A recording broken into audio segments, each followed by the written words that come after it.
ಅವರಿಗೆ ಅಭಿನಂದನೆಗಳು ಸಲ್ಲಿಸ್ತಾ ಇದ್ದೀನಿ. ಇವತ್ತು ಬಹುಶಃ ಕಾರ್ಮಿಕರು ಇಲ್ಲ ಅಂತ ಹೋಗ್ಬಿಟ್ರೆ ಯಾವ ರಾಷ್ಟ್ರವನ್ನು ಕಟ್ಟಲಿಕ್ಕೆ ಸಾಧ್ಯವಿಲ್ಲ. ಇವತ್ತು ನಾವು ಅಂತಾರಾಷ್ಟ್ರೀಯ ಮಟ್ಟದಲ್ಲಿ 4ನೇ ಸ್ಥಾನದಲ್ಲಿ ಇರಬೇಕಾದ್ರೆ ಈ ರಾಷ್ಟ್ರದ ಕಾರ್ಮಿಕರು ಕೊಟ್ಟಂಥ ಕಾಣಿಕೆ, ಸ್ವಾತಂತ್ರ್ಯ ಆವತ್ತಿಂದ ಬಂದ ದಿವಸದಿಂದ ನಮ್ಮ ಕಾರ್ಮಿಕರು ಹಗಲಲ್ಲೂ ಇವತ್ತು ದುಡಿದು ಈ ರಾಷ್ಟ್ರವನ್ನು ಕಟ್ಟಲಿಕ್ಕೆ ಸಾಕಷ್ಟು ಕಾಣಿಕೆಯನ್ನು ಕೊಟ್ಟಿದ್ದಾರೆ. ಬಹುಶಃ ನಾವು ಅವರಿಗೆಲ್ಲರಿಗೂ ಈ ಒಂದು ಸಮಾರಂಭದ ಮೂಲಕ ಇಡೀ ರಾಷ್ಟ್ರದ ಇದಕ್ಕೆ ನಾವು ಇವತ್ತು ಅಭಿನಂದನೆಗಳು ಸಲ್ಲಿಸಬೇಕಾಗಿದೆ. ಚೆನ್ನವೀರ ಕವಿಗಳ ಒಂದು ಕವನ ಇದೆ. ಹಚ್ಚುವೆನು ನಾ ಹಣತೆ, ಕತ್ತಲನ್ನು ಗೆಲ್ಲುವೆನೆಂಬ ಜಿದ್ದಿನಿಂದಲ್ಲ, ಹಣತೆಯ ಬೆಳಕಿನಲ್ಲಿ ನಾನಿನ್ನ ಮುಖ ಕಂಡು ನೀನನ್ನ ಮುಖ ಕಂಡು ಒಬ್ಬೊಬ್ಬರನ್ನು ಅರಿತು ಪ್ರೀತಿಸಲೆಂದು ಅನ್ನುವಂಥ ಕವನಕ್ಕೆ ಅನ್ವಯ ಆಗುವಂಥ ರೀತಿಯಲ್ಲಿ ಭಾಳಷ್ಟು ಸಂಭ್ರಮದ ಮೇ ದಿನಾಚರಣೆಯ ಕಾರ್ಯಕ್ರಮವನ್ನು ಸನ್ಮಾನ್ಯ ಆಸ್ಕರ್ ಫೆರ್ನಾಂಡಿಸ್ ಅವರು ಇವತ್ತು ಉದ್ಘಾಟಿಸಿಕೊಟ್ಟಿದ್ದಾರೆ. ಶ್ರೀಯುತ NM ಬೆಡ್ಡಂತಾಯರ್ ಅವರು ಈ ಸಭೆಯ ಸಭಾಧ್ಯಕ್ಷತೆಯನ್ನು ವಹಿಸಿದ್ದಾರೆ. ಶ್ರೀಯುತ ಆಸ್ಕರ್ ಫೆರ್ನಾಂಡಿಸ್ ಅವರು ಇಲ್ಲಿ ಉಲ್ಲೇಖ ಮಾಡ್ತಾಯಿದ್ರು, ನಮಗೆಲ್ಲರಿಗೂ ಕೂಡ ಭಾಳಷ್ಟು ಸ್ಫೂರ್ತಿಯನ್ನು, ಶ್ರೀಯುತ ಇಂಟಕ್ಕಿನ ಅಧ್ಯಕ್ಷರಾಗಿದ್ದರೂ ಕೂಡ ಇಲ್ಲಿಯ ಯುವಕರನ್ನು ಗುರುತು ಮಾಡಿ ಪ್ರಥಮವಾಗಿ ವಿದ್ಯಾರ್ಥಿ ಕಾಂಗ್ರೆಸ್ಸಿಗೆ, ಯುವಕ ಕಾಂಗ್ರೆಸ್ಸಿಗೆ ರಾಜಕೀಯವಾಗಿ ಪ್ರವೇಶ ಮಾಡಲಿಕ್ಕೆ ಜಾಗೃತಿಯನ್ನು ಕೊಟ್ಟಂಥ ಒಬ್ಬ ವ್ಯಕ್ತಿ ಇದ್ದರೆ ಅದು ಶ್ರೀಯುತ NM ಬೆಡ್ಡಂತಾಯರ್ ಅಂತ ಹೇಳಿದರೆ ತಪ್ಪಾಗಲಿಕ್ಕಿಲ್ಲ. ಇವತ್ತು ಅದೇ ರೀತಿಯಲ್ಲಿ ಶ್ರೀಯುತ KJ ಜಾರ್ಜ್ರವರು ಇಲ್ಲಿಗೆ ಆಗಮಿಸಿದ್ದಾರೆ. ಇವತ್ತು ವಿದ್ಯಾರ್ಥಿ ಕಾಂಗ್ರೆಸ್ಸಲ್ಲಿ ಜಿಲ್ಲೆಯಲ್ಲಿರುವಂಥ ಸಮಯದಲ್ಲಿ ನನ್ನಂಥ ವಿದ್ಯಾರ್ಥಿಗಳನ್ನು ಕರೆದು ಕರ್ನಾಟಕ ರಾಜ್ಯ NSUಯಲ್ಲಿ ಕೆಲಸ ಕಾರ್ಯ ಮಾಡುವಂಥ ಒಂದು ಅವಕಾಶವನ್ನು ಶ್ರೀಯುತ KJ ಜಾರ್ಜ್ರವರು ಅಂದಿನ ಯುವಕ ಕಾಂಗ್ರೆಸ್ಸಿನ ಅಧ್ಯಕ್ಷನಾಗಿರುವಂಥ ಸಂದರ್ಭದಲ್ಲಿ ಕಲ್ಪಿಸಿಕೊಟ್ಟಿದ್ದಾರೆ ಅಂತ ಹೇಳಿ ತಪ್ಪಾಗಲಿಕ್ಕಿಲ್ಲ. ಬಹಳ ಸುಂದರವಾದಂತಹ ಈ ಕ್ರೀಡಾಂಗಣದ ನಿರ್ಮಾಣ ಮಾಡಿ ಇವತ್ತು ರಾಷ್ಟ್ರೀಯ ಮಟ್ಟದ ಕಬಡ್ಡಿ ಪಂದ್ಯಾಟವನ್ನು ರಾಕೇಶ್ ಮಲ್ಲಿಯವರು ಹಾಗೂ ಇಂಟೆಕ್ ಸಂಸ್ಥೆ ಇಲ್ಲಿ ಸಂಯೋಜಿಸಿದೆ.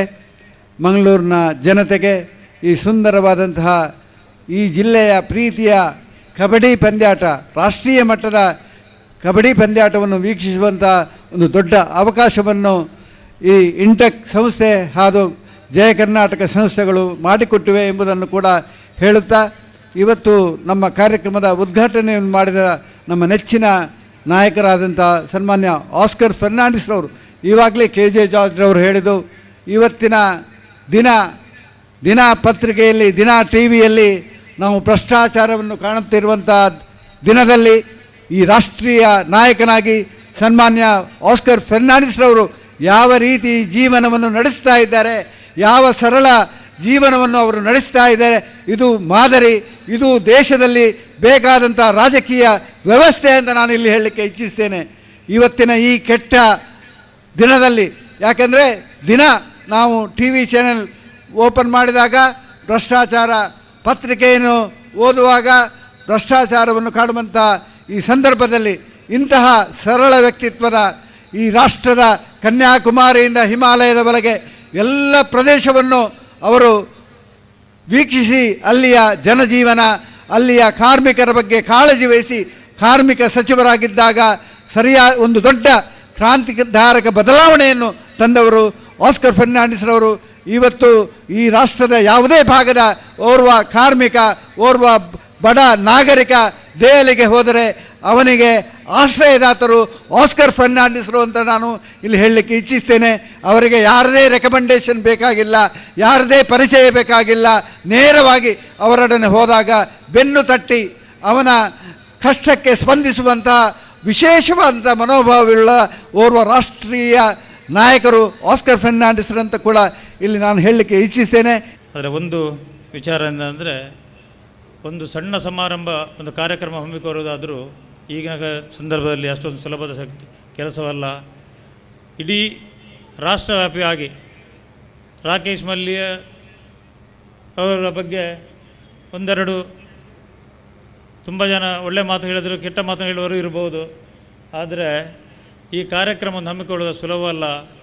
ಯಾರೋ ಒಬ್ಬರ ಬಗ್ಗೆ ಇನ್ನೊಂದು ಬೇಡದ ಬಗ್ಗೆ ಅಪಪ್ರಚಾರ ಮಾಡಲಿಕ್ಕೆ ಹೋಗ್ತಾರ, ಅವರಿಗೆ ಈ ಸಂದರ್ಭ ಇದನ್ನು ನೆನೆಸ್ಕೊಂಡು ಅವರು ಆಲೋಚನೆ ಮಾಡ್ಕೋಬೇಕು. ಒಂದು ರಾಷ್ಟ್ರದಿಂದ ಎಲ್ಲ ನಮ್ಮ ಬಿಹಾರದಿಂದ ಇರ್ಬೋದು, ರಾಜಸ್ಥಾನ, ಅಲ್ಲಿಯ ಕ್ರೀಡಾಪಟುಗಳು ಮಂಗಳೂರಿಗೆ ಇಲ್ಲಿ ಕರೆಸಿಕೊಂಡು ಅವರನ್ನು 3 ದಿವಸ ಕಾರ್ಯಕ್ರಮದಲ್ಲಿ ಪಳಗಿಸಿಕೊಂಡು ಈ ಸಮಾರಂಭವನ್ನು ಅದ್ಧೂರಿಯಾಗಿ ಮಾಡಲಿಕ್ಕೆ ಹೊರಟಂಥ ಕಾರ್ಯಕ್ರಮವನ್ನು ನಾವೆಲ್ಲರೂ ಇವತ್ತು ಘಂಟಾಘೋಷವಾಗಿ ಅವರನ್ನು ಶ್ಲಾಘನೀಯ ಮಾಡಲೇಬೇಕು. ಈ ಒಂದು ಕ್ರೀಡೆ ಯಾವುದಿದೆ ಇದು